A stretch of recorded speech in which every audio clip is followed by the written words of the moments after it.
Imagine your phone in your brain. You know what I mean? The whole interface of the brain, right? So I'm here for that shit. I'm like, you load that shit up, baby. I'm dead ass. Like maybe not the first or second round, but I see, all right, nigga, you good? All right, run it. You know what I'm saying? Because to me, the biggest superpower is being incredibly intelligent, having access to information like that. Because with that, you can figure anything out, any way, anyhow. You know, so that's why I love stories like Solomon of the Bible. Like he was like, yeah, give me. Everybody was discernment. Like, everybody was like, give me power, military, women, money. He's like, give me wisdom. I think in this generation, people have been so focused on fighting over natural resources, right? Like that's where you get the power, is the oil, the gold, the natural resources, but the wisdom of what to know to do with it. We're not fighting enough for wisdom. Like that's the thing about information, that as we look at quantum computing and blockchain and everything else that's going to be peer reviewed and organized in a way that could be, you know, held in perpetuity. It's like, well, what information are we going to deem as valuable to teach? Like, what are the future ancient artifacts? Civilize the mind, make savage the body. This is the Civil Mind, Savage Body podcast, and I'm your host, Rashid King. We will explore and discuss ways to expand consciousness, increase your health, reverse aging, and refine our lifestyles to live a life in an abundance. Now, we're currently aware of 3 dimensions, but as technology and human intellect advances, consciously tapping into the 4th dimension is inevitable. 3 dimensions of space, 1 dimension of time. That extra dimension is a degree of freedom. However, can we travel back in time? I don't think so. But is that accurate? Or are we looking at this the wrong way? Let's say you wanted to find me, right? You have to know my exact location, and you have to know when I'm there. Is time just a construct? Or is it as natural as the air that we breathe? One thing that I'm certain of is I don't know. I don't believe anything. I either know or I don't know. But hopefully together, we'll all find out. Enjoy the show. Today's guest is Jason Mayden. He and I met on IG some time ago, but the day that we filmed this episode was our very first time meeting in person. From the moment that he sat down, we dove into an odyssey of ideas, concepts, and perspectives that expands consciousness. A little background on Jason. He's a designer, educator, and an entrepreneur dedicated to the advancement of diverse creative youth. I don't want to talk too much right now. I just want to dive right into this talk because this one is legitimately one of my favorites. Let's get it. So you say Drake is, what you say, like? He's a mixed martial artist, an MC, like of hip hop. Is he the best mixed martial artist of hip hop? I think it comes down to what people define as best. I'm asking you. Is he the best to me? Nah, because generationally, I was exposed to MCs that were experimenting with new styles, right? And so I think like Busta Rhymes, LONS. No, of this generation. Of this generation? Yeah. Is he the best of this generation? I think he's the most commercially successful. All right. Fuck it. The best so far from the inception of hip hop, 50 years. I think he is. The best? Yeah, so far. Yeah, I think he's reached the pinnacle of what a hip hop artist can be. Okay. Yeah. But just on success. I wouldn't say just on success. I would say on transferability to other cultures that have relevancy. Yeah. I think he's the best. Yeah. I'm gonna step out there and say he's the best. He's the GOAT. He's the God MC. Yeah. Of all time? Yeah, I think so. My favorite is Nas. I'm with you on that. That's my favorite MC but I all think time. Drake is the best. And I think I say my favorite is Nas out of respect. Yeah. That's the OG. Yeah. But I think if I can only go to one concert, it's gonna be Drake's. It'll be a better concert. You know I mean, for just entertainment But value. here's the thing, I went to a Nas concert about 2 months ago. It was Nas, Busta Rhymes, Wu-Tang. Oh yeah, the Hollywood Bowl joint? Bro, Nas is through and through. Like, he went still with ready. no hype man, no elaborate nothing. He's the coolest man on the planet, bro. That's what I said. That's why I think if you look at Drake as an analogy for sport, right? Like, the system's in place, the distribution's in place. A lot of the groundwork is built for him to be able to kind of just continue to thrive. Like, when you peel back all of that stuff, if we would just say drop him in early 90s, would Drake still compete in the early 90s? It's an unfair comparison. He would be a completely different person everything would be different. Everything would be so different. Yeah, I think he'd be boom bap. I think he'd be one of the best backpack MCs ever. I don't know. I think you need a certain level of grit for boom bap. Yeah. And projection of the voice and, you know, things of that nature. But I love Drake, bro. That's my... He sets the tone. He sets the vibes. Yeah. You know what I'm saying? You know what it is? Drake is made for this era of like communication and social media. He's made for this era. He's made for this era. You know what I'm saying? Okay. Where everything has some form of documentation and imagery where you can say, this is my moment. Like, yeah, so like Nas to me is like Langston Hughes. Okay. You know what I'm saying? You take away the beat, you listen to what he's saying, or you read what he's saying. It's incredible. I'd be blown away by Nas' lyrics at 19 years old. Bruh. So profound. Bruh. You know? He was rapping about what he saw, what he felt. I feel like you probably was the same way. Maybe not rap, but intellect. Because I know, I look back at things. I used to write poetry. Yeah. I used to write like movie scripts. Cause I wanted to be write movies. I used to rap too, all of that. And I look back at shit that I used to write. I'm like, damn, this is fucking fire. Yeah. It's crazy thinking about me like, damn, little young nigga was, you know what I'm saying, had bars. But I love hearing like going back to Illmatic and like, yo, this guy was 19. He was a kid. Yeah. You feel me? So one day, I was on acid. I was on LSD, and everybody was over at my house. It was a fight night. We all did it, and we had fun. They left, and I'm just chilling. And I'm watching music videos. I never watched music videos, so I watched Beyonce's. What was it called? It was when Jay-Z cheated on her. So it was that album. I know. Yeah.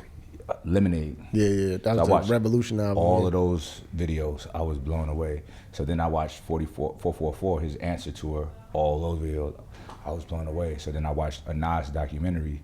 It's about 5 a.m. at this point, and I'm blown away. I'm like, yo, Nas has always been my favorite. He's such a nice person. Yeah. I'm watching, I'm like, he's such a good human being. You know what I'm saying? Because, all right, so with like, I experiment with psychedelics or sacred medicine, and I never done anything, drugs at all, alcohol, nothing until 2020. You know what I'm saying? So I've been meditating for years. I researched the hell out of it. So I'm in a different position to take it. I don't think everybody should just be taking that stuff. So what it does for me, it gives me a lot of clarity. I use it to my advantage. You know what I mean? So I can, all right, so let's talk about, this is a little bit off, but it's just a branch on the tree. Electric magnetic energy, right? So our cells, all humans, we have fucking 1 trillion cells or so, right? We're made up of cells. Around them is a membrane, and around that is an electric magnetic field, right? So when people be like, oh, vibrating on a level, whatever, I'm like, but what do you mean by that? Do you know what that means? Yeah. It's like, I do, I've researched it, and it's a real thing. So our electric magnetic fields, they vibrate at the rate of our cellular vibration. The higher and the more rapid our cells are vibrating, the more powerful our magnetic attraction is, and our repulsion is, our power of repulsion, repelling shit that we don't want, need, or desire, attracting things that we want, need, and desire. So with that, I can see bullshit from a mile away or good shit easy, you know what I'm saying? So I could discern like that, and the psychedelics, it enhances that. So when I'm watching it, I'm like, yo, he's a good fucking person. He's a great human, he's a solid fucking nice person, you know what I mean? And I admire that.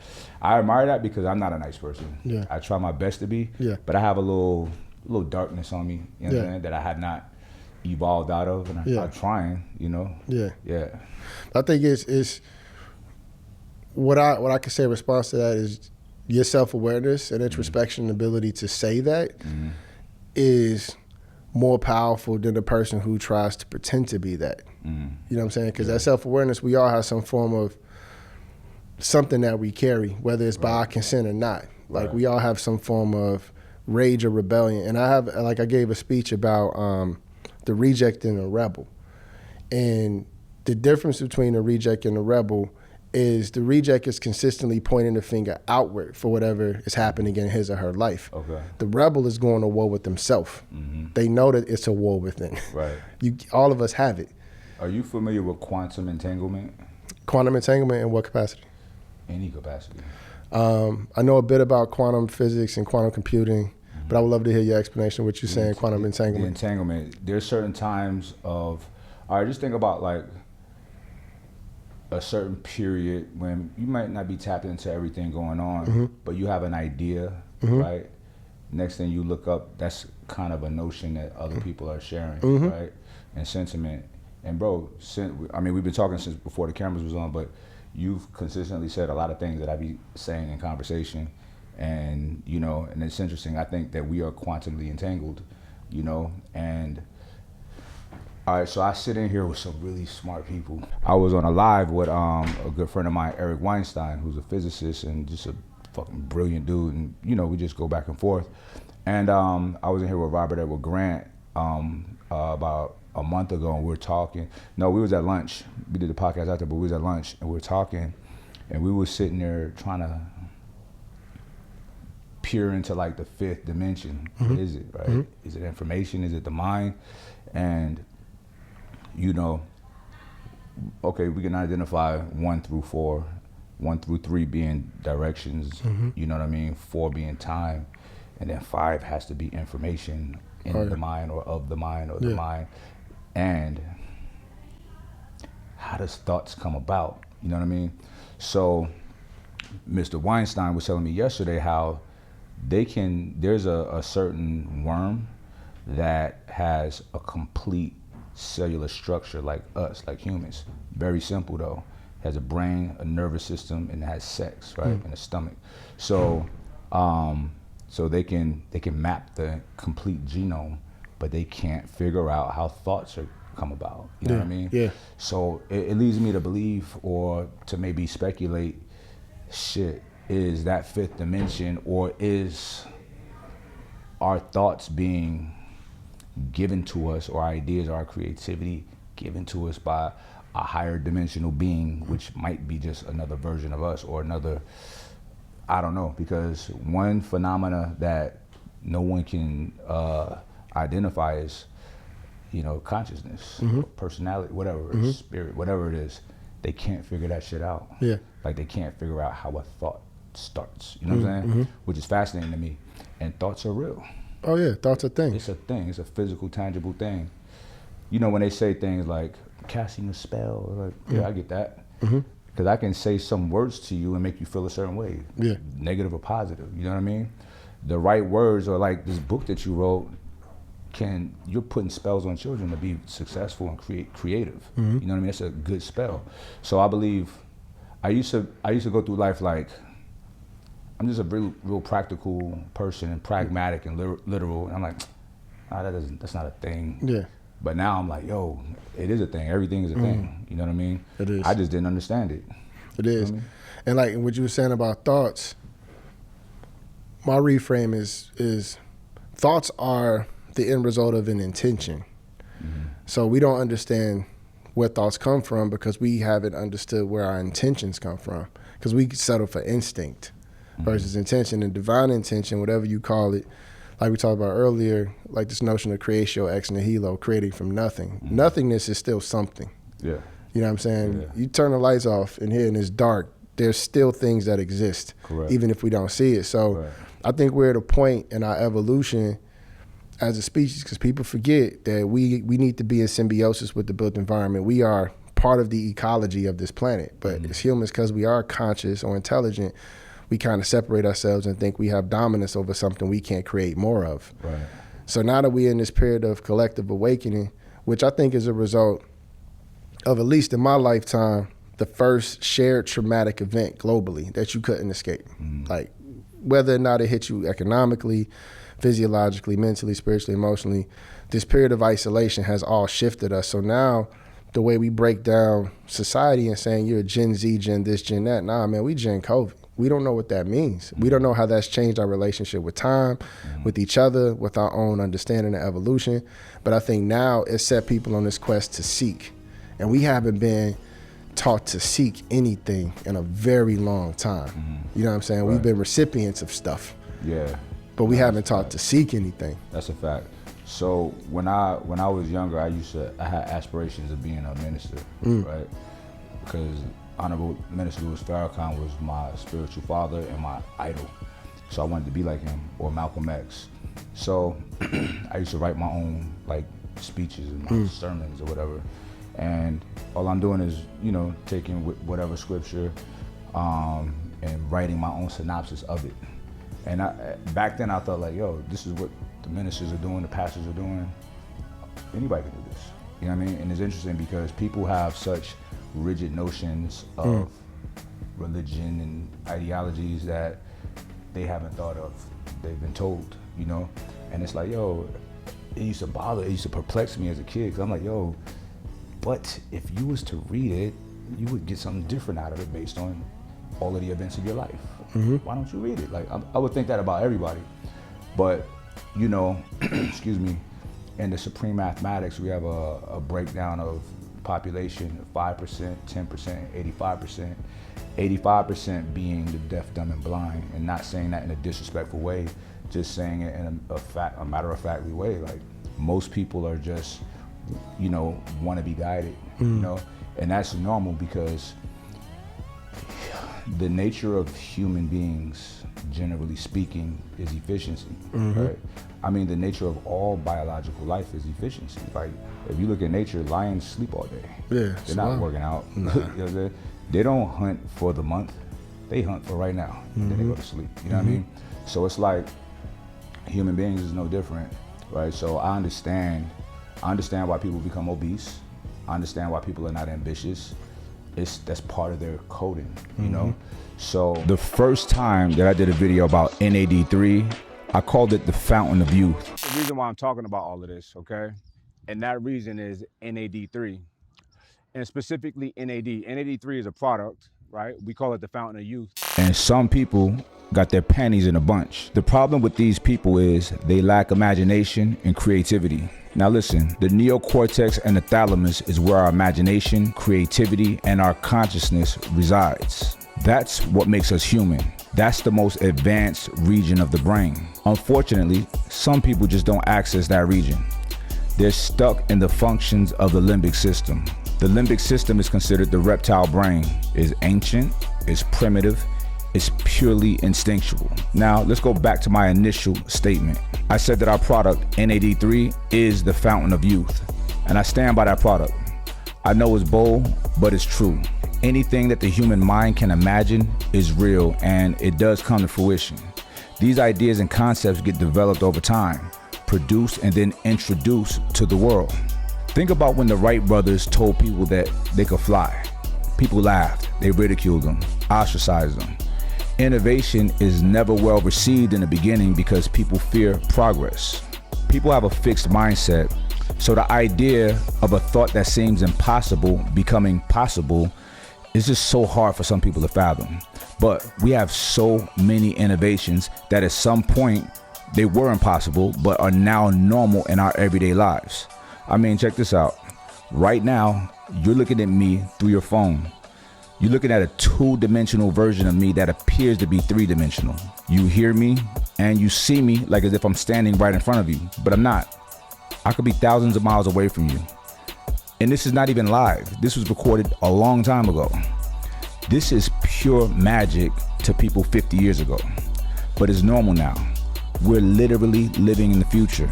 We have so much information at our disposal, so many resources we could use to innovate and create. And listen, we've created the fountain of youth. Now, I'm 45 years old. I've recently taken an epigenetic age test, and the results showed that my biological age is 29 years old. Now, I'm sure that some of that comes from me having fairly decent genetics, but most of it is a result of my training, my nutrition, and also this product that I use right here called NAD3. See that? I've been taking this for years, consistently. NAD is nicotinamide adenine dinucleotide. I know that's a tongue twister, but that's what NAD is. What it is a coenzyme that's essential to metabolism. Every living cell has it, but it decreases as we age.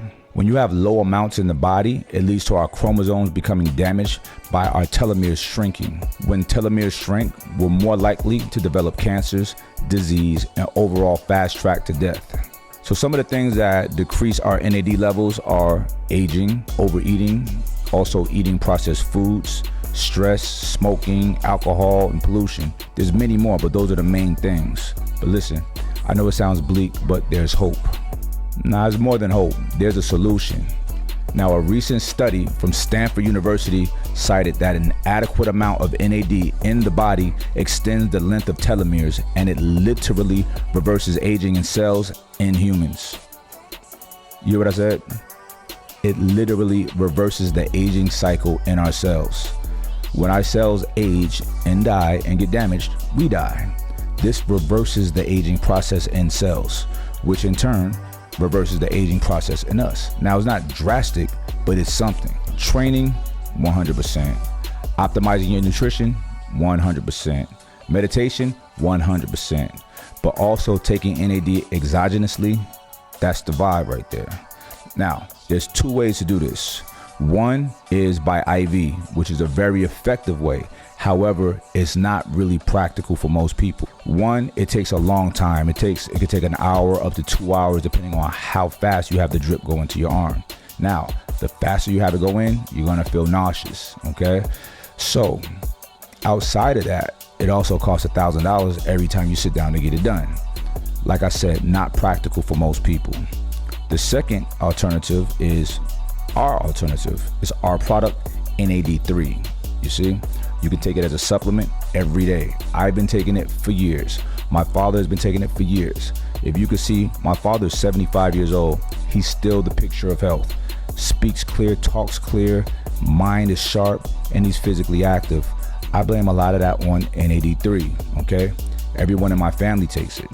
This is a manifestation of a thought that was in someone's head, an idea that sounded crazy, right? Research, development, refinement, bam, brought it to the market, and it's here, and it works, and it's powerful. Now, what you can do is click the link below. We've attached research papers, published studies, so you can see the effectiveness of NAD3. You don't have to take my word for it. I let the experts tell you themselves, all right? Much love, y'all. You know I do nothing but stand behind the best and put the best out. So keep rocking with your boy, and let's live long, fruitful lives. All right, we out of here. Peace. It took me a while to come into understanding of that. Like, it's okay. It's not going to change. The numbers will always be the same. Yeah. You know, typically, generally speaking, most people will all be on the same vibe. Yeah. With no real direction or vision. And it's just a small percentage of people that will lead them and guide them. There's also a small percentage that will misguide them. Yeah. To use them, to feed off of them. But there's a smaller percentage of the poor righteous teachers that will try to lead the blind into the light, you know? And I try to keep myself in that 5%, yeah. You know what I mean? Yeah. So what was the event that helped you to discern that that's where you fell on that spectrum? I mean, I grew up with that wisdom, you know? You know, I grew up, I had a solid foundation. Now, my mother was married to one of the biggest drug dealers in New York, but my grandparents were solid, you know? And my mother was solid in the sense that she sheltered me from a lot of the atrocities that was right outside my door. You know what I mean? So, like, her husband was a bad dude, you know what I mean? Legit, he was a dope. Like, for his world, he was the guy, yeah. You know what I mean? And I think it's a lot of beauty to that, yeah. That authenticity. So, but I've always been, you know, my father, you know, he's from Brooklyn. He's an intellectual. He's a street dude, but still an intellectual. You know, that's the thing. One thing about black culture is we've been stifled for so long and kept out of the media for anything positive for so long. Now you're getting to see us. You have me, you have my boy Keys. They got all of these fly black intellectuals, you know what I mean? And it's many more where that comes from. Plenty more, bro. So the floodgates are opening, you know, and I love the time that we're in because the world's getting to see things. Even if you look at it like this, look at like, there used to be a Eurocentric standard of beauty in this country, right? Now, white girls that look black now.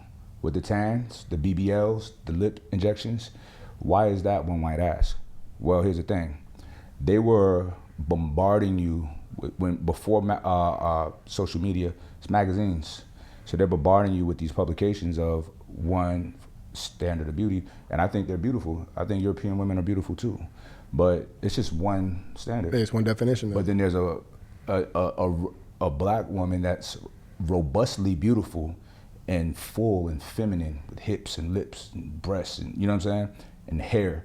And when people start seeing that on social media, Instagram, you start seeing everybody, they're like, oh shit, I want to look like that. I have a friend, Suzanne, she's from, I think, Norway.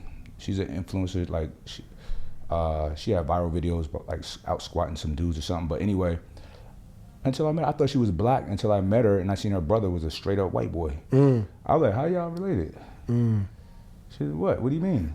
I was like, different fathers? Like, no. Like, this is my brother. I was like, wow. You know what I'm saying? Yeah. I'm not mad at it. Look, some people look at it like cultural appropriation. I say you should be flattered. Like, you're beautiful and they want to look like you. Yeah, I think it's just a shifting. Vibe. Yeah, it's a shifting of identity. And it's also the revelation that I think this is the first generation that can understand blackness isn't monolithic. We don't all have to be the same way to be considered black. Because where I grew up, I'm assuming similar to you, your blackness was in correlation to your proximity to trauma. You from the inner city, you black. You grew up in the suburbs, you're not black enough. And it was always this debate. You know what I'm saying? Like we would name drop the list of things we seen that was traumatic. Like I saw my friend get shot at 14, my cousin was, and you just go down the list and in your mind it's like, okay, cool, now you're more open or you're more available to now be able to represent this culture. Now we're seeing, like you said, you got intellects, you got artists, athletes, entrepreneurs like yourself.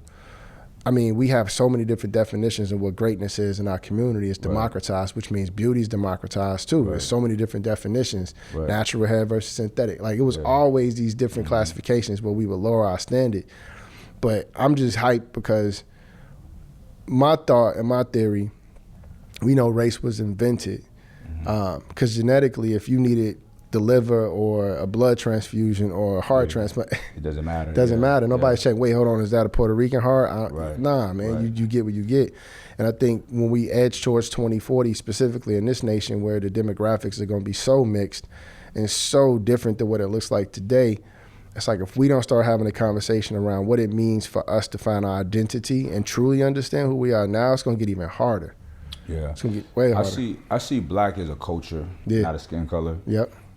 My sister's looks, she don't look white, but she's light as a white person. Yeah. So is both my daughters. Yeah, my mom's. You feel me? So it's the moment the first biracial person was born, this race shit was like all fucked up. You know what I'm saying? and I want to like paint a picture for people because race is arbitrary and it is a construct, right? Yeah. And it was constructed by the Europeans. I believe it was like Belgium and one of them, and it was a means to justify cruel treatment of black people to be cargo and to be cattle, right?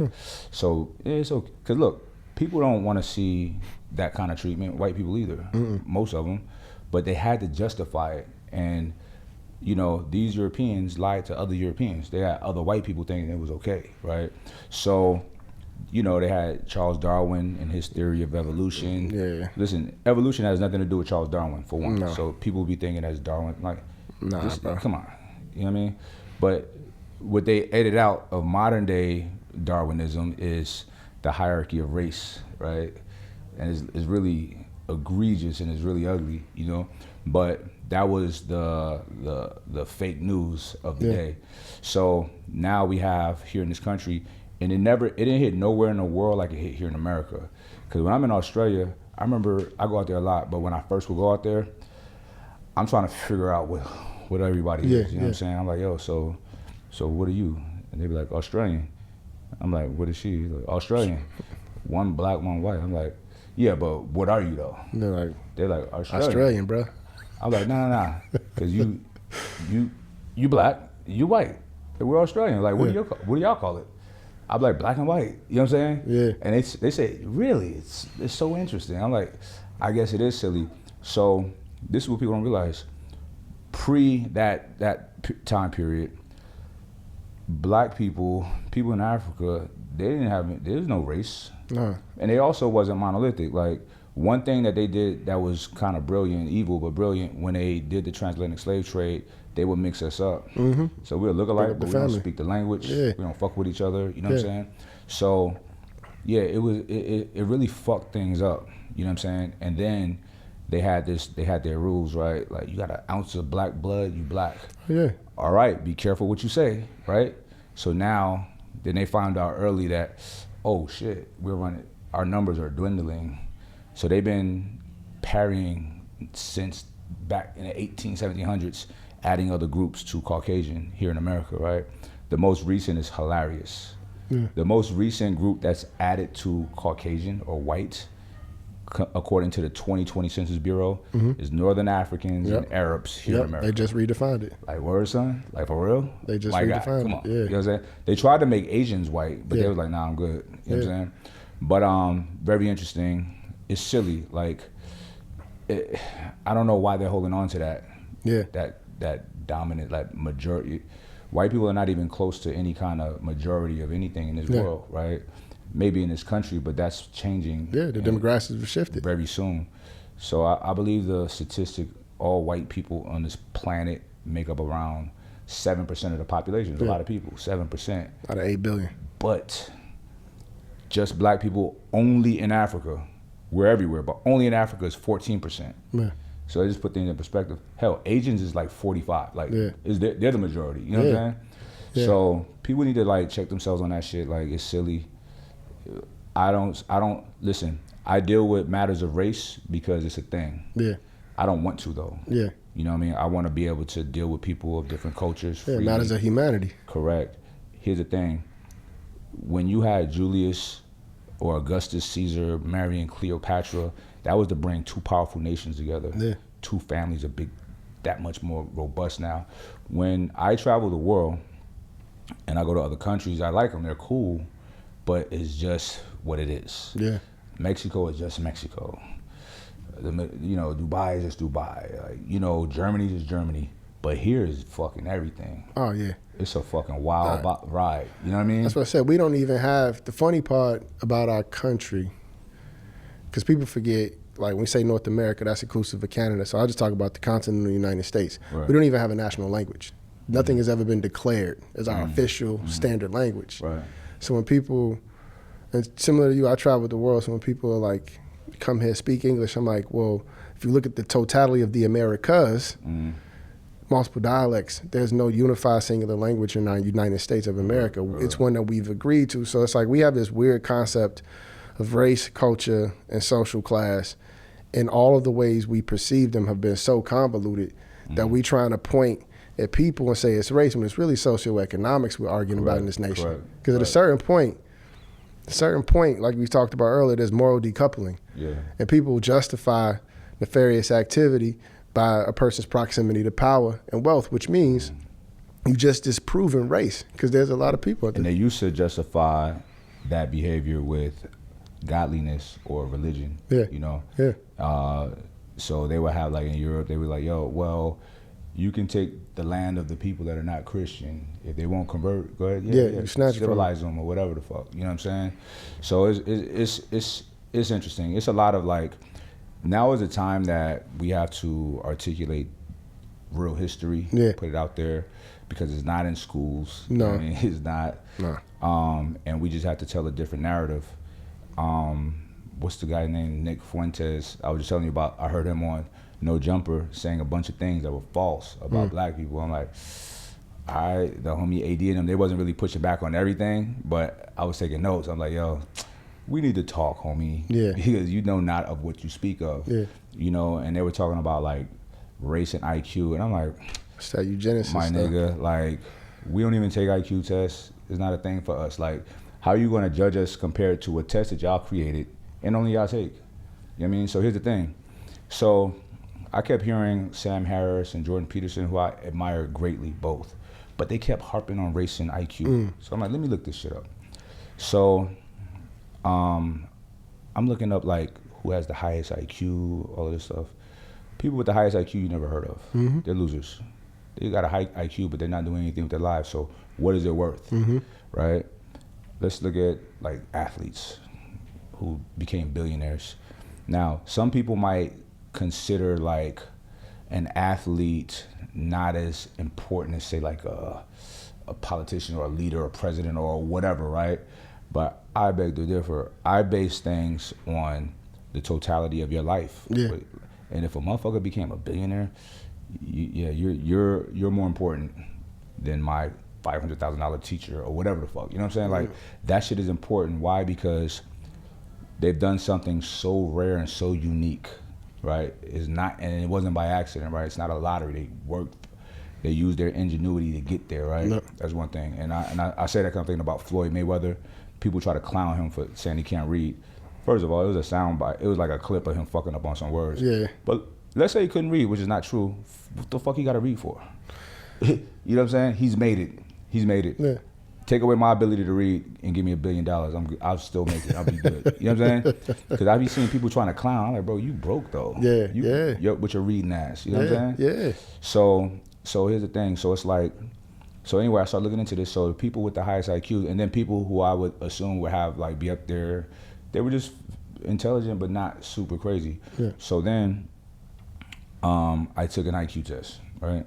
So, you know, I'm a good test taker. Like, they always say that I'm the smartest kid in class, but they're disappointed in me because I don't study. You know what I'm saying? I just figure shit out. But I know how to take tests. So I'm taking this test. It's with a proxy and it's timed. So I started out slow because I'm trying to like, I don't want to get fooled and I want to understand the flow of the test. Like, what is this? What are they really trying to do? So, and then I finished it perfect, but I scored an average at the high end of the average. So I'm like, I'll ace this next time. Like, now I know how to do it.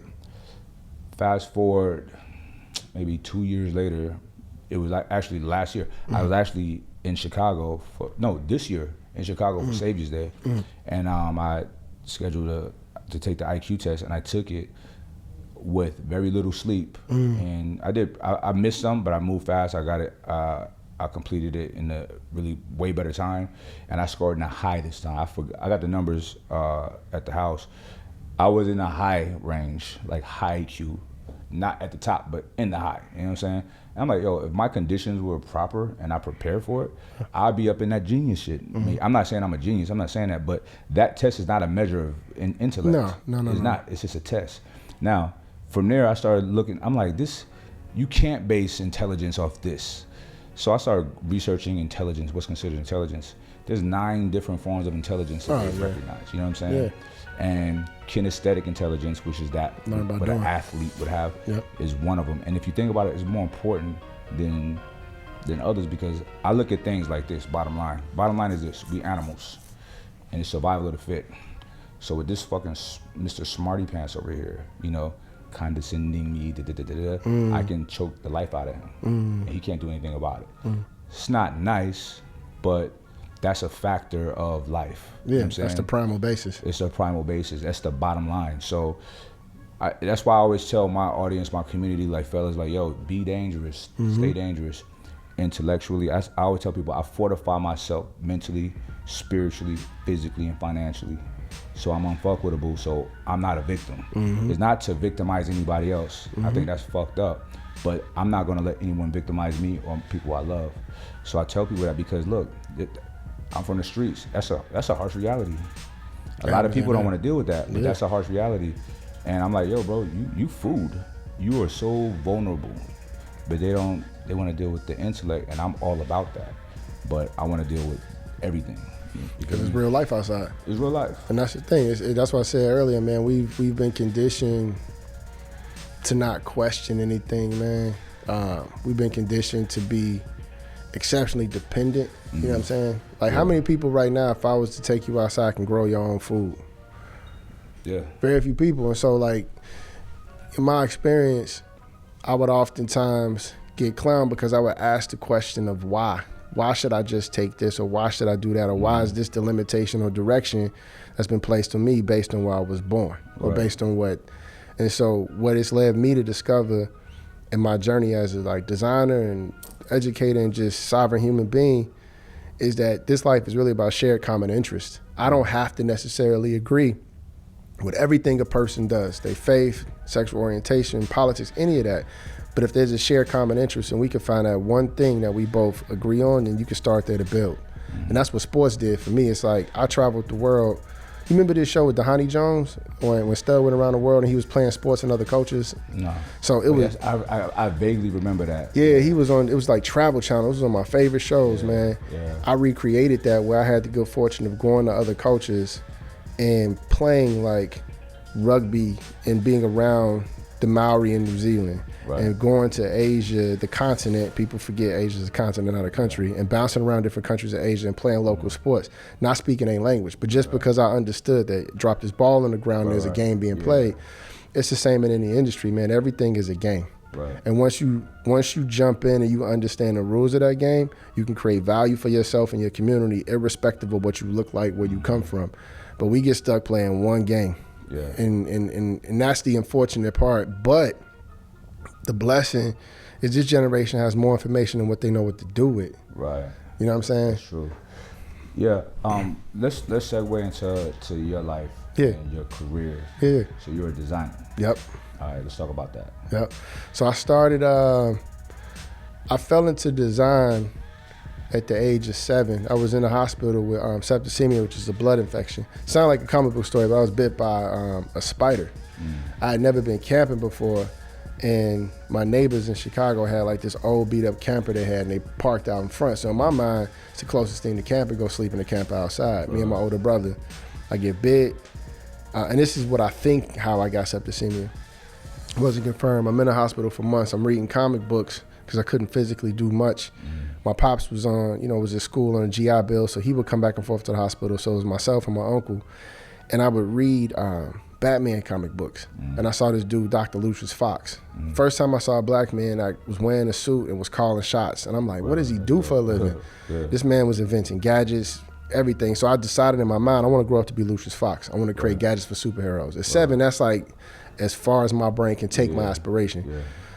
I kept that same energy, and I decided that Michael Jordan was the closest thing to Bruce Wayne in my neighborhood. He drove a Ferrari, he wore trench coats, he was suave, enigmatic. So I'm like, if I can grow up and design his gadgets, then I'm like Lucius. Because at that time, like sports, I didn't know if sports would be an outlet for me because I was small and I was sick. Sports became an outlet through my father exposing us to martial arts. And my first real book was reading The Art of War. People reading Dr. Seuss, I'm reading Sun Tzu. Like my pops thankfully gave us, a different type of discernment in how we thought about life. But then that kept me going all the way through high school, was headed to mechanical and engineering, to double major in mechanical electrical engineering, potentially going to Georgia Tech, was going to play sports, was hit by a drunk driver. That changed my entire trajectory. I made it out of the South Side, saw horrible things, get to a better neighborhood with my parents, quote unquote better, and then sports is taken away from me from somebody. Shorty was cheating on her husband, swerved, hit me, I hit a light pole. That's crazy. But then creativity became my jump shot. You know what I mean? Right. Like just because physically I couldn't do certain things, like the mind is the body quit. I mean, the mind quits before the body does, and my mind didn't quit. Were you an only child? Nah, I'm a middle child. Okay. I have an older sibling. I have an older brother, younger sister. Okay. Grew up in a really dope family, man. Dozens of first cousins, military, street people. NOI, my great uncle was Malcolm X's bodyguard. My grandfather was an entrepreneur, insurance salesman, came up from the South, factory folk. Just like I had a really unique upbringing, man. West side, South side of Chicago. Sound like deeply rooted with quality people. Man, yeah, people that have been through real stuff and still had the ability to give you a plate or something to eat. Right. And you know that in the streets what they do, but they still had a compassion to serve their people. Right. So I had this duality of like, what someone would call a villain, I saw the person who was just doing what they needed to do to survive. Yeah. You know what I mean? I mean, it's a reason why people root for the bad guy. Man. The bad guy. You know what I mean? Because who's good and bad? Who's bad? It's context. And when people are able to leave the country, and then they can see, like, because my first time spending time outside of the country, I was in the UAE. I was in the Middle East, right? And I was like, okay. You know what I mean? And I'm a Muslim, right? But I've never been to the Middle East. But listen, their marketing and propaganda kind of worked on me. Because when I got over there, I'm like, damn, these niggas like terrorists. You know what I'm saying? They were strong, intimidating looking cats. These are the nicest people on the planet. And when they find out you're American, they break their neck to be nice to you. They're super, super like accommodating, kind. You know, I mean, that's one of the pillars of Islam is charity. Yeah. You know, it's like two cats will fight over giving you their chair. Yeah. You know what I mean? So it's like, yo, this is nothing. That's when like my eyes were starting to open up about like, yo, we be on some bullshit over there. You know what I mean? Yeah, we find it because it's profitable, man. Yeah. And here's the thing. I love America. Americans. The structure of America is a little shady. But I have to be honest though, I know a lot of the atrocities that we commit around the world, and I'm not doing anything about it.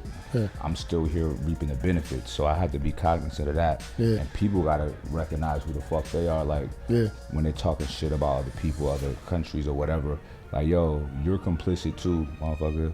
It's like you got rich parents and you live in a life where your parents are killers and drug dealers. Yeah. But you're like, well, I mean, it's my parents. All right, then, you know, unfortunately, if a tree gets struck by lightning, if you're sitting under the tree, you get hit too. Yeah. Will that happen to all of us? I don't know. I hope not. Yeah. But, you know, I'm very aware that our position in this world is pretty solidified by means of force. Mm-hmm. You know what I mean? And I'm not really mad at that. I'm going to be honest with you, because how else would it be? Yeah. Yeah. People are animals. Yeah. So you got to impose your will at certain points. And that's what we do all over the world. Yeah. And sometimes that happens externally, most times it happens internally. You know, a lot of, like you said, the opposing will or reinforcing the ideal is how we see ourselves, and we call those limitations. Right. That's why I tell people, like, growing up and being given the gift of introspection and being able to study leaders through our history that mastered themselves, I tell everybody, man, like, you have to be at peace with yourself, because you're gonna end up at war with the world. You can't be at war with yourself and the world at the same time. That's a fact. Yeah. It's self-defeating. I tell people all the time, jihad means that it's a war, it's a spiritual war between your lower and higher nature. It's not suicide bombing. That's what they try to like hijack the meaning. But jihad is a war here. You know what I mean? Just like what you were saying. And that's the first war that we gotta be ready for and start. I was on live last night talking to like people, but a lot of young dudes be asking me for advice about dating and all this. I'm like, yo, I'm gonna tell y'all something right now. Like, you need to fight that desire to go out and fuck these girls, because you're not capable of taking care of them. You're young. You don't know anything, right? And it's fucking up our culture and our society. Sex is not sacred anymore. You know what I mean? Women are so powerful and so dope. They're the vessels to life, yet they're giving themselves away. They're relinquishing their power to anybody. Yeah. You know what I'm saying? And I'm like, yo, y'all gotta stop doing this shit, man. Yeah. Focus on being productive. You know what I mean? Focus on being, and just like I tell my son, like, yo, bro, like, you young, like, I hope you let it understand, like, this period of your life is short. Super short. You're not missing nothing with your friends. He stayed 10 toes down this summer, worked on his fitness, his training. He worked on his beats because he make music. That's dope. And he finished the whole NFT project. He did so much this summer. I'm so proud of him. When his friend, and I told him what was gonna happen before he did this, nothing happened with them. They're just same spot, a little bit further back. Yeah. And see, with me being such a fucking hustler, he sees me, and he's real driven like that too. And I wasn't like that when I was a kid. Yeah. I was being a kid. You know what I'm saying? Yeah. So I'm glad that, you know, he has an additional level of maturity that I didn't have, and he has more confidence than I had at his age, because I respect my children. So I'll never say, because I said so. Yeah. They challenge me on something, I explain it. Yeah, and so you got the right concept, bro, because I tell people, and I only can speak to my coach, black coach, right? Yeah. We have this concept of ownership with our kids instead of stewardship. Yeah. But stewards of these kids, man. Yes. And we got to let them know, like, you're going to be in your own lane. My life experiences help you set guardrails, but bro, you in your own lane. Right. You're going to be your own man. It's on us. We owe it to them to help put them in a position to have the best life possible. With him, I'm like, yo, you're going to be a gentleman. You're going to be a warrior. You're going to be productive. you know what I'm saying, all of these things, like a modern day Renaissance man. Yep. That's what it's about, you know. So Yep. I talk to him about everything. Yeah, it's important. We talk a lot. So as a result of that, he's like, no. He tells people no. He turns shit down. You know what I'm saying? He's his own man. Bruh. Even with me, he don't ask me for shit. Same with my son, freshman in college, and we did something with our kids when they were super young. It's hella nerdy, but I realized that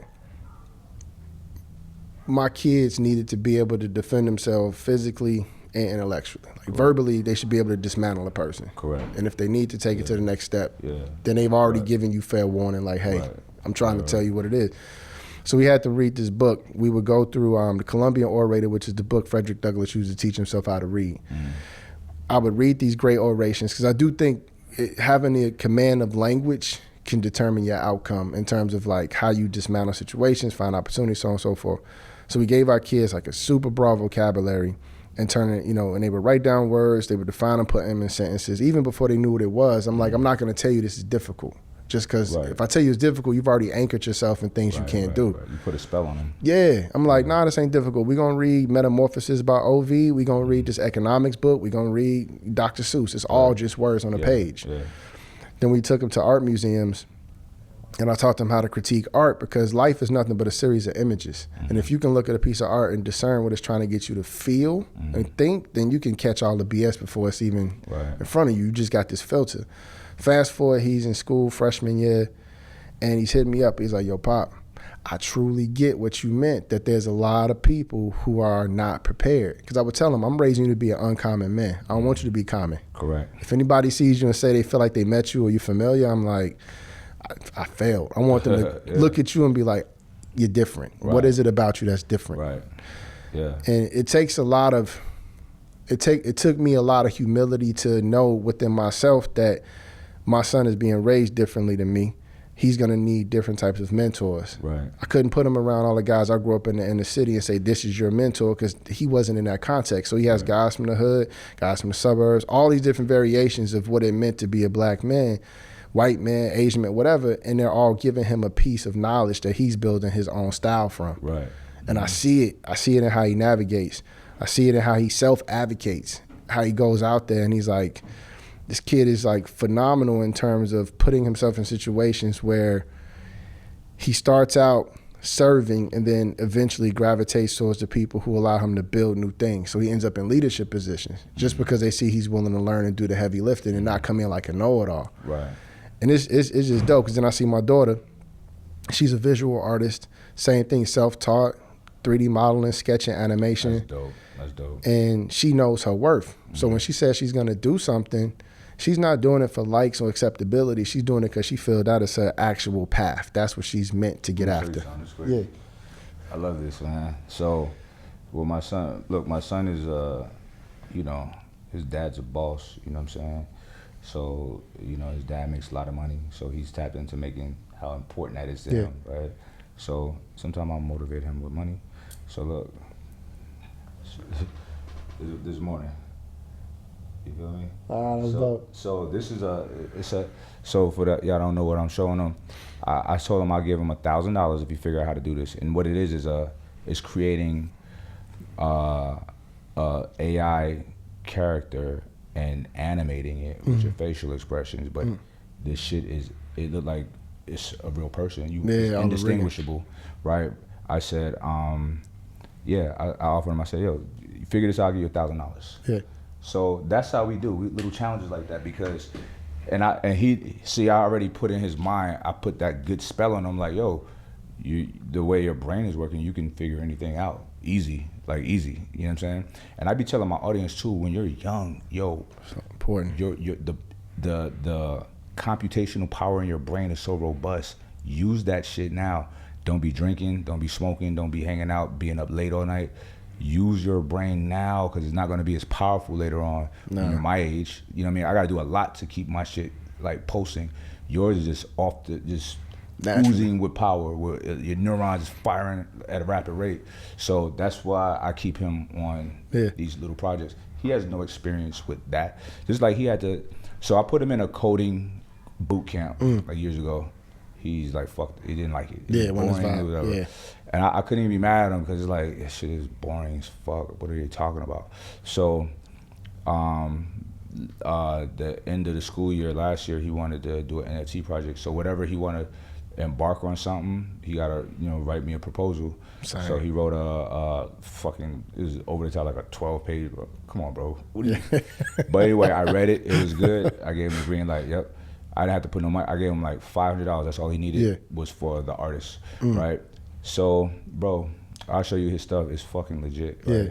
And during the process, like, he didn't have a lot of money putting his team together, so he had to figure out a lot of coding and shit on his own. So he figured out, he learned like one or two coding languages to get his project ready. You know what I'm saying? So now, like, I'm in a group thread with him and his team, you know what I'm saying?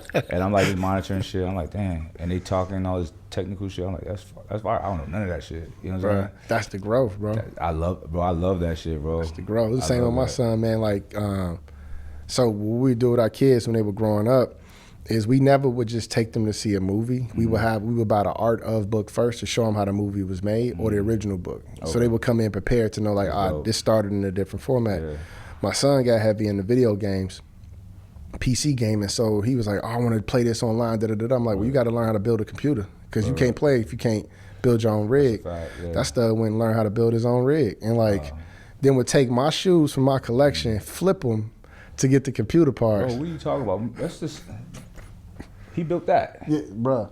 That's the future. He built that. And that's a powerful fucking... So he didn't need it for his project. Yeah. He has 2 computers. He had both of them.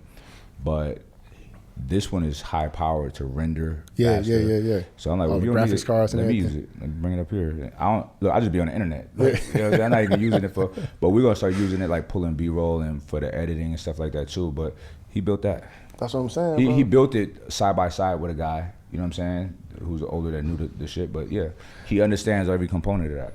That's the point. But I know I could figure that out though. Like I'm not a dummy, you know what I'm saying? Yeah. But I reserve my intellectual resources for things that I have to do. Yeah. And I'll just have somebody do that shit. That's how I am. It's efficiency at that point. And it's time that sometimes I want to learn something. Yeah. And I'll do it. You know what I'm saying? But I could do it. I could figure that shit out. We have YouTube, we got internet, so that's the thing, bro. We're brilliant now because we got these fucking phones. You know man, we've always been brilliant, man. We just get a chance to show it on a mass scale. Yeah, and this is an extension of our intelligence, of human intellect and intelligence. Yeah. I have a notion of, like, are you familiar with the singularity we talk about? So yeah, Raymond Kurzweil. I don't agree with that version of the singularity. I think that the singularity, I think it's going to include us. I think human ingenuity just can't be denied. If you look at, like, ancient to modern civilizations, and the ancients probably were more advanced than us. Oh, yeah, they find the evidence of that right now. Yeah, so it's like, even us, like, the things that wireless communication, Nikola Tesla, that's his work. And the well in which he drank from intellectually was Egypt, you know what I'm saying? So it's like they had this shit back then, right? So human ingenuity and intellect and creativity is ridiculous. Now, our biological bodies is not ideal for interplanetary colonization or travel. It's not gonna happen. But they are working on mind uploading. You heard of that? Mm-hmm. Wow, right? Yeah, for those who don't know what mind uploading is they're working on uploading human consciousness into the cloud, into the internet, right? We don't have the computational power to put a whole brain in, but they're working on it. And you know, every year, microchips get smaller, and they have more storage capacity. So it's gonna happen. They've scanned like pieces of mice brains into the cloud. So it's gonna happen. Whatever we think of, it comes to fruition. Now, my thesis is this: once we can properly upload consciousness into the machine, right? This body is no longer useful. It's not important anymore. In comes avatars, you know, and place them on different. This is how I feel like we're gonna travel intergalactically and then interstellar, placing these machine bodies or avatars in other places, and then all right, yo, I need to go to Venus and download me to Venus, email, whatever. You know what I mean? Because like I wrote a story, right? I liked writing, and I have an NFT project as well. Me and him both got projects ready to go, but the market is down right now, so we're just waiting. But my story is a science fiction story. It's called Story of the Gods, and it's like a very practical and scientific way that humans can be literal gods, like gods what we consider a god, like what common man think of a god, like a greater human being. But part of one of their abilities is being able to travel at the speed of thought. That, you feel me? So it's defying physics to an extent, but it's dope. But I do believe, I don't really hang my high on belief, because it's the absence of an actual objective fact, and it's just a belief, it's whatever. But I do think that that will be a reality at some point for humans to travel at the speed of thought, independent of or without the human body, you know. And I don't know, people don't like that, because I'll be talking about it, I'm like, yo, sex is not going to be important anymore.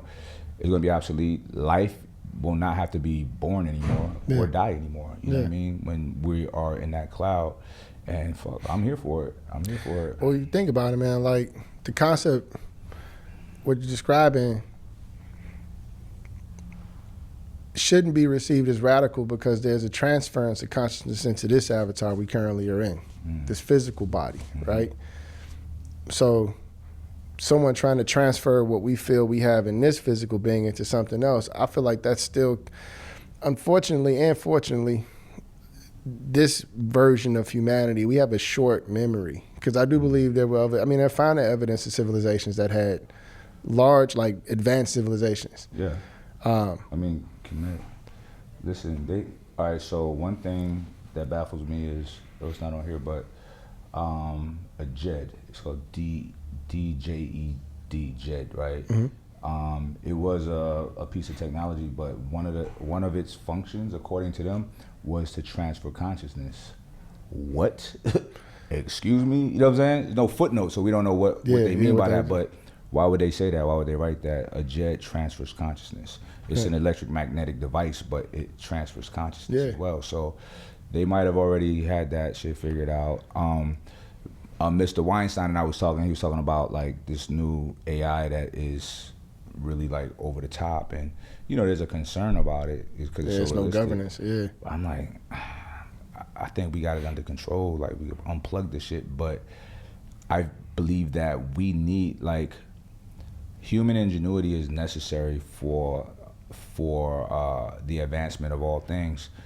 You know, this is us integrating with the machine is the next wave of evolution. It's going to be way faster than a million years or however long evolution takes. It's going to be fast, rapid. I mean, there's prosthetic arms now that move with your brain, and you can feel now. That they can actually feel now. You know what I'm saying? So that's part of transhumanism right there. Elon Musk has this Neuralink company that's coming about, to where, for those who know what that is like, imagine your phone in your brain. You know what I mean? Yeah, whole interface of the brain, right? So I'm here for that shit. I'm like, you load that shit up, baby. I'm dead ass. Like, maybe not the first or second round, but I see, all right, nigga, you good? All right, run it. You know what I'm saying? Because to me, the biggest superpower is being incredibly intelligent, having access to information like that. Because with that, you could figure anything out, anyway, anyhow. You know, so that's why I love stories like Solomon of the Bible. Like, he was like, yeah, give me, everybody was discernment. Everybody was like, give me power, military, women, money. He's like, give me wisdom. And with that, he had everything else. You know what I'm saying? And I'm on that time. Yeah, yeah. And I think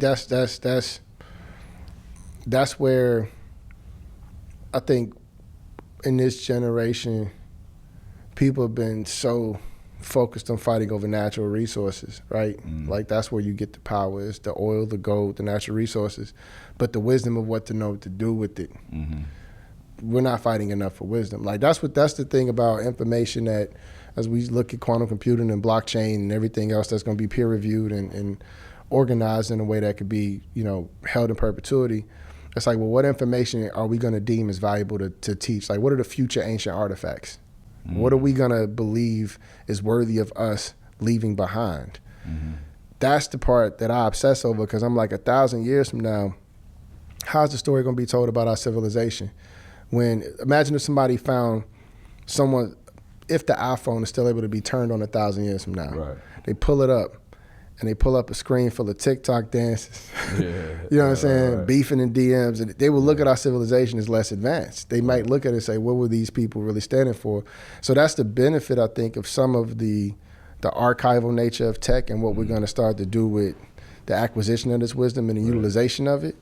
But it's like, man, it's so early. It's like, and it has no governance. I think that's where people are hesitant. I think with the archival of information is going to be just the right shit is going to be archived. So they won't see the TikTok dances. Maybe they'll see the ingenuity of TikTok and the statistics on how it just took over the world. You know what I mean? Stuff like that. That makes sense. That's what they would archive, like the most intelligent of the intelligence, right? Because when we look back and dig back in history, we see the best of the best, right? You know, so I'm sure that our brightest minds will be preserved and archived, I hope at least. But listen, this is the information age. You got content, you get that lives forever. Everywhere. Like our great grandkids can watch us right now. Yeah, on the blockchain. And see their grandparents, great grands, cool and young. Like, dang, he wore his hat backwards. Everything, like you had swag. Like, you know what I'm saying? Like, I love that. I literally live for that. My life is predicated on the fact that I'm gonna die. I can't help but to think about, damn, my grandbaby's gonna be proud of their grandpa. Like, grandpa was a beast. Bro, that's what we're talking about. Whips, bust down. Like, I went all of that shit, right? So I am deeply immersed in this planet, in this physical universe, and I want to experience it and touch it all. You know what I'm saying? A lot of people reject certain things, but some of my idols and mentors of old were very powerful, wise, and wealthy. Mansa Musa, he carried on his caravan to Mecca on Hajj. He destabilized the entire. Giving out gold, like he destabilized their money because he came with so much wealth. Realized that he fucked up their economy and came back and helped fix it. You know what I'm saying? I'm on that time. You know, and he went fly. You know what I'm saying? So I'm on that time. Why not? I deserve it. You know what I mean? So, and that's the nature of man anyway. Here's the thing. People be rejecting fly shit. You know what I'm saying? But why? If you look at birds, right? Every species of birds, the male bird puts on an elaborate display to attract a mate. You know what I mean? So we kind of do the same thing, buying art.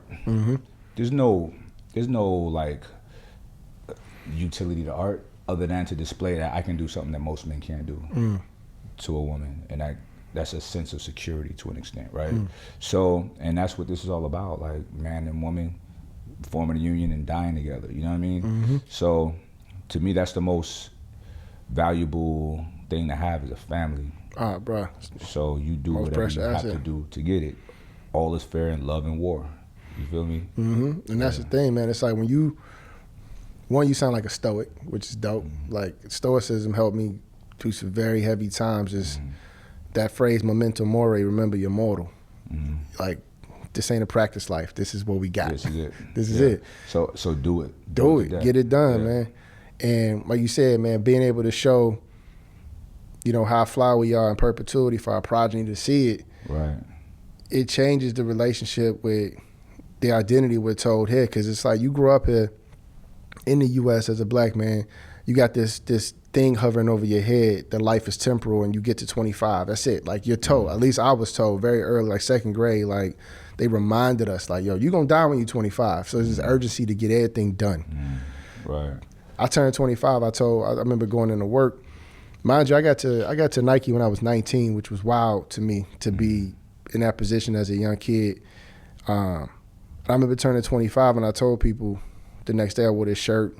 I was like, I'm 1 year old. I was like, I finally feel like I can just start to count my years forward and think about my future. Right. Instead of this invisible expiration date. Yeah, that's dope. And like, man, it changed everything about how I see my contributions to society, because I know my progeny, people I won't ever meet, gonna benefit from my moves. Correct. So tell me about your tenure at Nike. Yeah. So it was mad different, man. Like I got there, I was their first black industrial design intern. I didn't know that until a few years looking back. And so the type of design I do is called industrial design, which means that anything we create can be mass produced and made at scale efficiently. So from airplanes to cars to everything. It's evolved, and I'm pushing new nomenclature called industrial artists because the products I make are sold on a secondary market. If you can go and auction my product at Sotheby's like it's art, I should have provenance for that because that includes my value over time. So I get there, was Jordan Brand's first intern when Jordan Brand was more like a category. It wasn't even really a brand. And they had us in the Jerry Rice building. So Nike's campus, every building's named after athletes. So imagine Jordan has his own building, but his company or division is in Jerry Rice's building, 4th floor in the corner.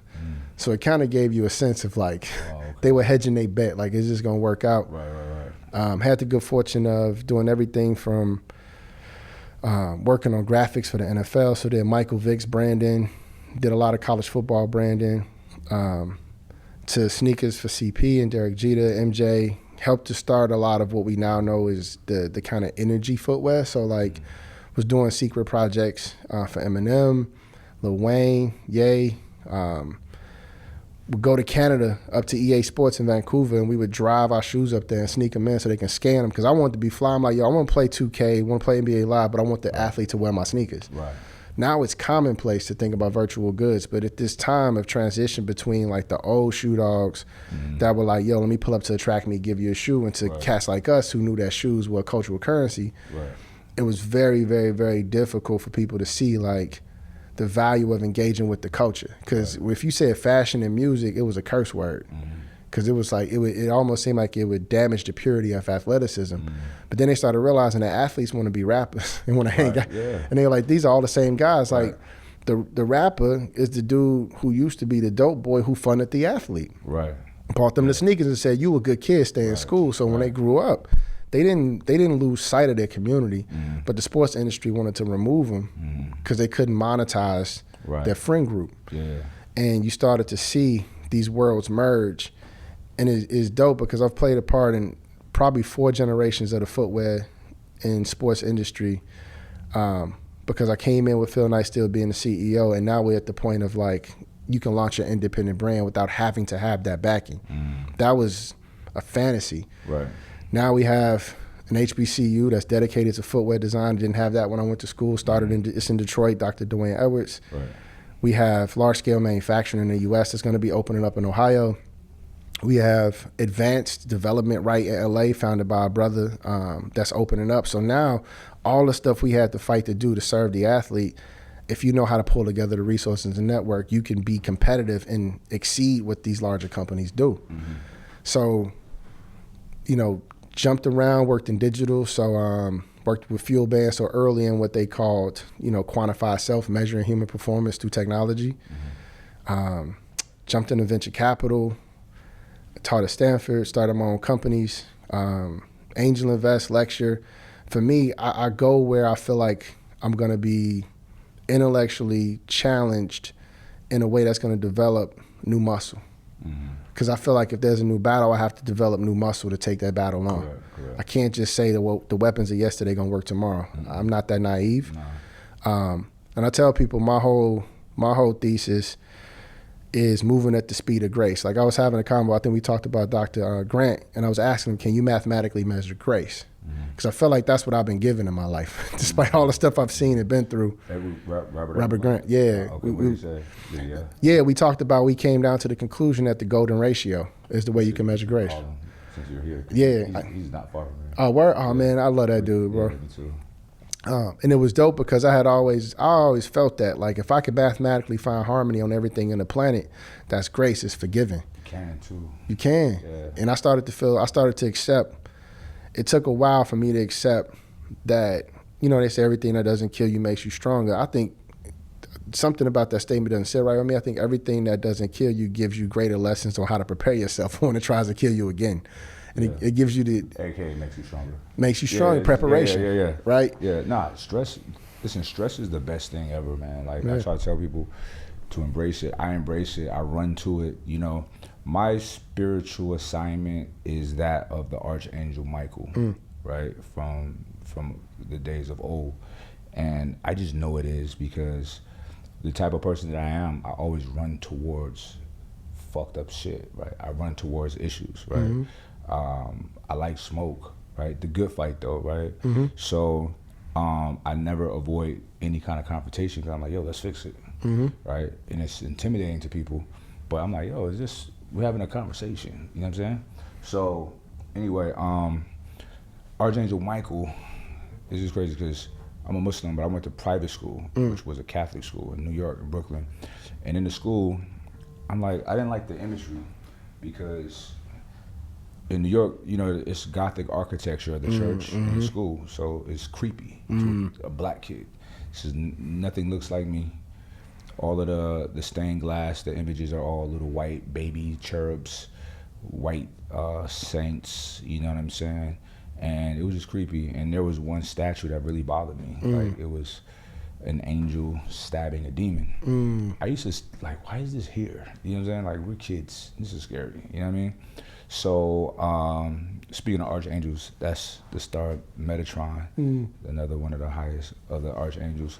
Anyway, so never knew what that was until later. So that was the Archangel Michael, right? And his spiritual assignment was to cast Satan out of heaven, to send him out of hell, right? So, okay, boom, he did that. And he's his biggest nemesis. Like, Satan hates Michael, right? So Michael's on that ass. Michael also threw people to hell, like, violently. In the rapture, that shit is wild, you know what I'm saying? And it's interesting because, I'm telling you for a reason, like, my childhood nickname was Angel, you know what I mean?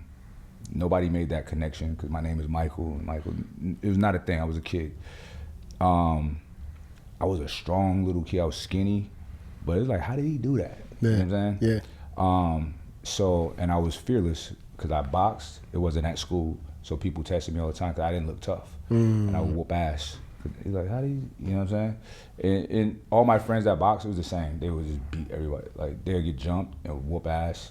Nobody has no idea. We're not on a football team. Yeah. It wasn't expected. So anyway, fast forward, like, I have very specific incidents in my life that I felt like an angel delivered me out of that shit. Like, and one time it was specific, bro. Maybe I thought I saw it, but I'm in bed, and me and my mother, at one period of our lives, we moved down to Florida for like a year, right? So, and I was young. My mother was working, and I'd be home at night alone, scared, because I was a little scary kid. And I look outside my bed, I look outside my door, and I just felt like I seen the wing of an angel. Like, it's higher than the door, all the way down to the floor, right? And he was just like on post, you know what I'm saying, like protecting me. I was like, dang, this is crazy. Yeah. That's what I thought I saw. So fast forward, I've had many, when I was in the streets for a while, you know, I was a general, but still on the front line, putting in work. And listen, I'm very fortunate to still be here, you know? So I felt like I was divinely protected. Yeah. So fast forward, like, I jump in front of bullets for my friends, like, figuratively speaking, but I would literally. I go after wicked people all the time. Like, they hate me, they stay away from me, you know what I'm saying? Because I go after them. And then as I'm rereading, the last time I had legal issues, I was a fugitive for like 7 years, bro. And they finally found me. They came and got me, and they put me. It was for a body, you know what I'm saying? But self-defense. They came and got me, took me back. No. First they put me in the towers, in the max security section, and it was just, bro, I bullshit you not. Literally, the rapture in Revelation, how they explained it. It was that. I was like, yo, You saw that same image. this is hell, bro. Like, the scream. They said Michael throws you down into the pit, and his soul's stuck in the walls. Gnashing your teeth, man. You're gnashing and reaching and yelling. That's literally how it was, bro. It was noisy the entire time. Yeah. When the blacks quiet, the Mexicans talking.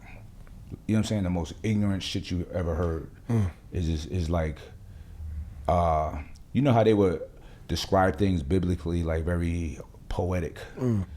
But here it's like, it's not poetic, but I understand it's the same amount of like what they were describing is the most annoying, painful shit. Yeah. Especially to a conscious person. Yeah. Who now at this point when they came and got me, I have refixed my life already. You know what I'm saying? Yeah.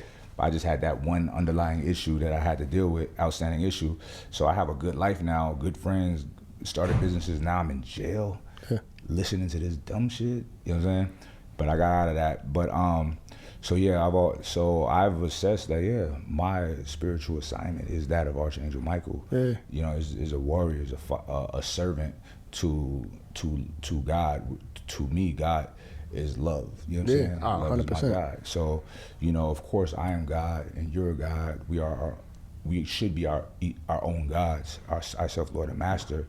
But in the grand scheme of things, since we're all like, I am you and you're me, like there's a high probability, if you look at the laws of thermodynamics, bro, and you know, energy can't be created nor destroyed, it changes forms. It means that we're gonna come back again and again and again and again. It's all circular. Every person will be every person and will be ourselves again. You know what I'm saying? So it's like, so it's in my best interest to treat you with kindness, to treat you with love, to treat everybody that way, and to punish those who are out of line if I'm in position to punish them. You know what I'm saying? So, you know, that's where I've landed these days. And it's interesting because I feel like this period of my life has been the biggest stretch or the biggest expansion of my consciousness in such short periods of times. The most downloads, the most desire for me to study when I got other things to do, bro. I be studying like I'm in school. Yeah, you got the hunger, man. You feel me? Like, and I love it, and I'm tapped in. So, you know, and I have the desire to learn more and more and more. So, you know. What's dope about your story, man? Thank you for sharing that, brother. Yeah, for sure, bro. You know what I'm saying? Like, I overstand the journey. You know what I'm saying? What's dope is what came to mind as you was talking was a story of Saul who became Paul, who, you know, was awakened underneath the Roman Colosseum when he was in jail writing all his letters, which form most of the New Testament. And he was a killer. He was like one of the illest. Right. Like, you know, everybody hears that phrase, I fought the good fight. So it comes from Paul. It says, I ran a race, I fought the good fight, I kept the faith. Good fight doesn't mean like just the righteousness. No, he was a skilled fighter. Right. Like Paul was, he was special forces. Paul was army rank. He was an elite fighter who understood, like you said, man, like you go through these ebbs and flows that give you perspective, and then you stood at the precipice of the decision you were going to make with the gift you've been given of being a warrior. Because you could be really good at being good, be really good at being bad. Oh, that's 100%, yeah. And all of us had that moment where it comes to us. Like my name, Jason, means seeker of truth. And I've had my encounters, like I had a near-death experience at 7, and I had my moments where even the dreams my mother had, and she would tell me what came to her in visions about my life and who I am and how I'm supposed to show up and fight, the type of warrior that I'm deployed to be. Because I don't believe in being employed anymore. I believe in being deployed. And like wherever I'm deployed, that's my assignment. I'm a be found approved. You know what I'm saying? But it takes a level of, I don't think I could have gotten to this point, and it sounds like you couldn't got to this point if we didn't have those setbacks where we would test it to see like how bad do we really want to be what we see in our mind. Right. Yeah, nah, for sure. Yeah, employment, deployment, I like that.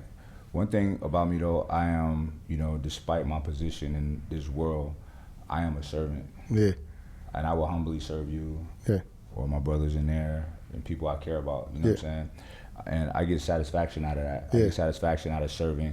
Like I love like warrior history and like Bushido, Japan, feudal Japan, and how samurai was a slave. It was a servant class, and his life's mission was already like, you hired me, like, thank you. Yeah. So every day, that warrior would like wake up. He would meditate. He'd get his mind right. He would sharpen his blades, right? He would practice his craft. His whole mission was to be on point intellectually and physically to make sure that his master is always safe, right? And if he ever had a misstep, he would take a special blade and take his life because that's serious. That is so fire to me. You know what I'm saying? That's an honor code. That's an honor code, man. So, and you know, I understand the importance of that, why that was so important back then because, sidebar, the warriors ended up being the rulers because of that honor. But anyway, sidebar, I understand why it's so important. Like, why would that be a cool thing? We think that service is in being a servant. We look at it so negative because of the slavery here in this country, but slavery is normal. It's always been a thing. This was a perversion of that particular activity here, right? A gross perversion. So that's that. But anyway, the reason it was so important to them people is because, look, life is fucking hard. So for somebody to be put into a situation like, yo, this is your life mission. You have no more decisions to make. Yeah. Dude, this is what you do. You work on, you do what you gotta do to stay on point, and you protect this person. Yeah. That's a great life. Like, especially for someone whose programming is for war. You feel me? So, like, that's not for everybody. Just like being a nurse ain't for everybody. Like, somebody might have a squeamish stomach. Yeah. But like my mother was a nurse, and I used to be like, yo, how she cleaning these people? You know what I'm saying? But she loved them. So that was what she was programmed for, right? And our programming comes from our DNA, but it also comes from us coding ourselves as we go along. You know what I mean? So we are literally programming ourselves every moment, you know? And it's interesting. I wish people understood that, because they let everybody else program them. Oh, yeah. And they get the default programming. It's just, you know what I'm saying? Because the only time we talk about diet is what we eat. We don't talk about what we watch, what we read. Like, the diet is inclusive of everything you intake. Everything you consume, you should be mindful of, you know? And people really, and I try to tell people, like, look, and there's things that entertain me, but I can't do but so much of the foolishness. And it'd be stuff I'd be wondering why, like, nah, it's not cool. I could be using that time to learn something, you know what I mean? Or meditate, or fucking take a nap. Bruh. You know what I'm saying? So people got to be mindful of what they consume, the information they consume. And then people, they're so quick to be outraged. I do not let any media outlet outrage me. No, you can't. They wanted us to be outraged over Balenciaga. I'm not being outraged, because here's the thing. Why you want me to be outraged right now? Like, why did you want me to be outraged when George Floyd and Ahmaud Arbery, but Arbery didn't even die right then. He was way before that, right? Why right then was I supposed to be mad? You know, I question everything. I'm contrarian by nature, but I really just want to, let's understand this, right? So I want to get your take on the Balenciaga thing. I want to get your take on the Ye thing too, but my thing was like, all right, fashion world is weird as fuck. It just is. I've seen runway models with meat bikinis and weird shit. Like, it's weird, right? They push the envelope. My opinion on that whole thing is they did that intentionally to stay polarizing. They're not breaking a law, right? Those images are not illegal, right? I think it's disgusting, right? But they're pushing the envelope, and everybody's hypocritical, like saying fuck that when you listen to comedy with rape jokes or rap music killing each other, and be outraged over that. Yeah. Be fucking outraged over that. One more thing on that. We have, me and my brothers, we sit in council and we talk about a lot of things, because we're all trying to employ tactics to fix the culture to an extent, right? Do what we can do. And one thing that we're about to do is put people on notice about anything anti-black will not be tolerated. Even our music.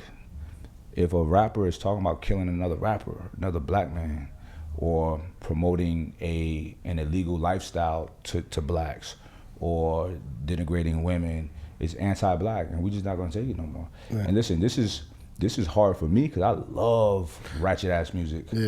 I enjoy it, but I can separate that from reality, and a lot of people can't.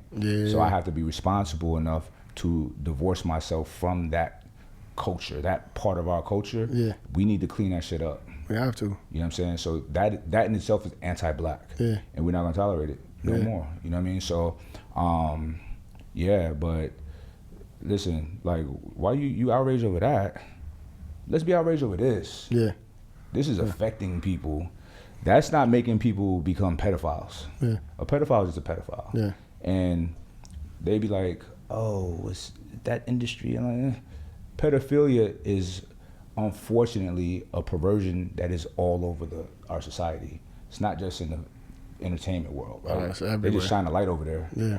But it's in every neighborhood. You get these community apps, these neighborhood apps. You see mad sex offenders, and 90% of them is some kind of underage situations. You know what I'm saying? So it's pedophilia is everywhere. You know what I mean? But y'all choosing to be outraged over a fashion designer's weird fashion shit. Yeah. When they're just pushing the envelope. You know, like we enjoy the entertainment that do the best is like inappropriate shit. Yeah, I think it's conditioning. I mean, it's a function of selective outrage. You know what I'm saying? It's you know, I was just we were just in San Diego watching When were you there? yesterday. Shit, I was there Friday. Yeah, we went to see the Chappelle and Oh, Chappelle was there? yeah, they were Chappelle and Rock were there yesterday. I think they were there Friday too, performing. Damn, I did not know that shit. Bruh, we caught the tickets last minute, man. It was a vibe. I was at Chappelle at Hollywood Bowl. Oh, word? When they jumped on stage. Oh, when Stud tried to. Bro, I was about to hop up there. I mean, that's natural reaction. I was though. right there. I was shocked. I was like, He said he was homeless and he got on stage. Like, yo, I don't know how I he don't got think that he was close. homeless, bro. He looked normal. But I was shocked. I was kind of mad, like, he was conscious still. I'm like, he's supposed to die. Chappelle talked about He that. touched the general, bro. He's supposed to die. They talked about that in the show. Yeah, Yeah. he was like, yo, I pay security. Like, he went on a whole, I ain't gonna give away his skit because it might be on tape. But he touched on that topic of like, Homie should have died. yeah, he It is what it had is. armed security on stage. I have no, but even without the straps, they should have. That's why you need people that know. Boom, it's a wrap. Yeah, You know man. what I'm saying? Listen, I don't play that shit. Yeah. That's the look. If I'm not in Chappelle's world, but all the people in his ecosystem, he is y'all lifeline, and he's important to our culture.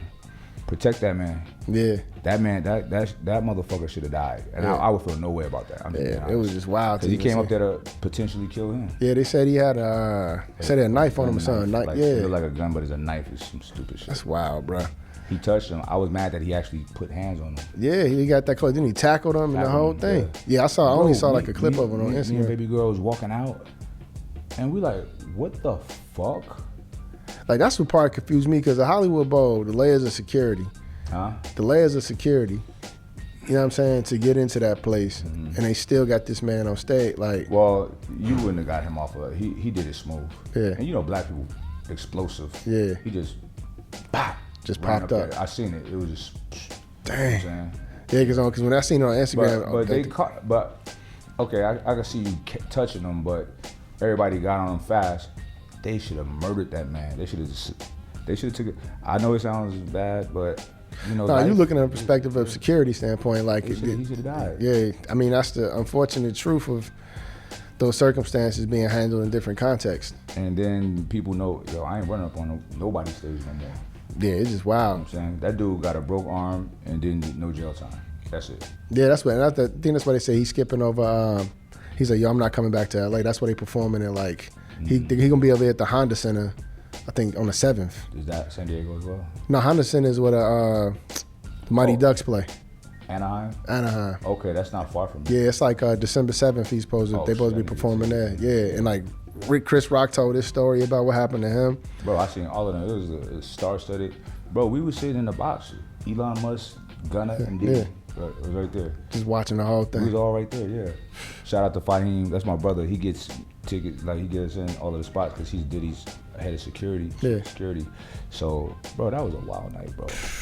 That was a fucking wild night. But they talked about it too, that selective outrage. Like, people will get upset and then they'll post from a phone that has components that are coming from mines where children were forced to get the actual raw materials. Right.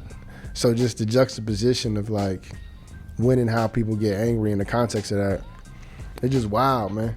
All right, that's what's up. But bro, we have to run it back, part 2. I wanted to get more into the career because they would be very interested in that. But we just run it back. So sure. good. You in Cali now. Yeah, I'm here, man. I'm I here. appreciate you for coming down, my brother. Thank you for having me, Yes, bro. Sir. Yes, sir. Appreciate All right, we up out of here.